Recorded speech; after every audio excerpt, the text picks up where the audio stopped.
Bahan digital memainkan peranan yang amat penting dalam memperkasa pendidikan negara dengan menyediakan akses yang lebih luas kepada sumber pembelajaran yang berkualiti. Bahan digital memudahkan guru dalam menyampaikan pengajaran secara lebih efektif dan menarik, sekaligus meningkatkan kualiti pendidikan secara keseluruhan. Sekolah Kebangsaan Asam Jawa mula ditubuhkan pada 24 Oktober 1892 dan menjadi antara sekolah yang tertua daerah Kuala Selangor. Nama sekolah ini diambil sebenarnya dengan nama Kampung Asam Jawa. Nama ini diambil kerana banyak pokok asam Jawa yang tumbuh di kawasan persekitaran. TV Android memang sangat berguna untuk pembelajaran, terutamanya era teknologi yang semakin maju. TV Android membolehkan guru-guru menayangkan pembelajaran seperti YouTube, Google Classroom dan aplikasi bahan tutorial dan bahan pembelajaran secara langsung pada skrin besar. Dengan TV Android, pelajar dapat menonton video pendidikan daripada YouTube atau platform lain dengan mudah. Ini termasuk tutorial khusus dalam talian, video penjelasan topik dan banyak lagi. Skrin besar menjadikan pembelajaran lebih jelas dan mudah difahami. LCD projector adalah alat yang sangat berguna dalam pembelajaran kerana ia dapat membantu menvisualisasikan maklumat dengan cara yang lebih jelas dan menarik. LCD sekecil tapak tangan ini sangat mudah dibawa ke mana-mana, yang mana guru tidak perlu lagi membawa LCD yang besar ke kelas dengan pelbagai wayar yang banyak. LCD ini membolehkan guru memaparkan gambar video dan animasi pada skrin besar. Dengan menggunakan handphone, guru menyimpan maklumat pembelajaran dan memaparkan di kelas dengan cara mirror map.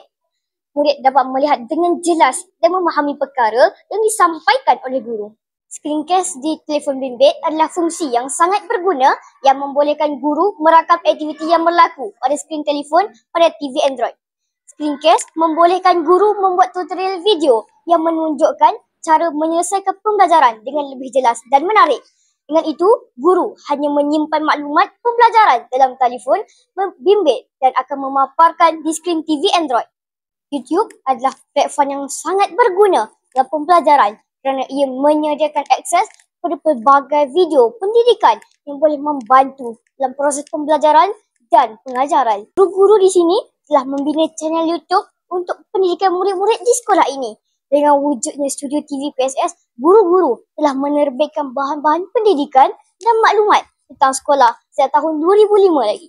Komputer membolehkan pelajar mengakses sumber pembelajaran dalam talian seperti e-book, artikel, video pendidikan dan kursus dalam talian. Ini memudahkan pelajar mendapatkan bahan pembelajaran yang terkini dan relevan dengan mudah. Komputer menawarkan perisian pendidikan dan aplikasi interaktif yang dapat membantu pelajar memahami konsep-konsep yang sukar melalui simulasi, permainan pendidikan dan latihan praktikal. Contohnya, pelajar boleh mempelajari konsep dalam matematik atau sains melalui simulasi interaktif yang lebih mudah difahami. Perkenalkan inovasi Smart Mode. Inovasi Smart Mode bermaksud Mo untuk modul, D untuk digital, C untuk celik dan H untuk huruf. Inovasi ini direka dengan menggunakan virtual reality (VR) agar dapat mengatasi masalah literasi membaca cepat dalam kalangan murid pemulihan yang belum menguasai kemahiran membaca, sejajar dengan saranan Kementerian Pendidikan yang telah memperkenalkan konsep IK, intervensi kurikulum di seluruh sekolah bagi mengatasi masalah murid yang belum menguasai kemahiran membaca dan menulis. Inovasi ini dimulakan dengan mengimbas kod QR dan video akan tertera di dalam telefon bimbit, seterusnya dimasukkan ke dalam VR box.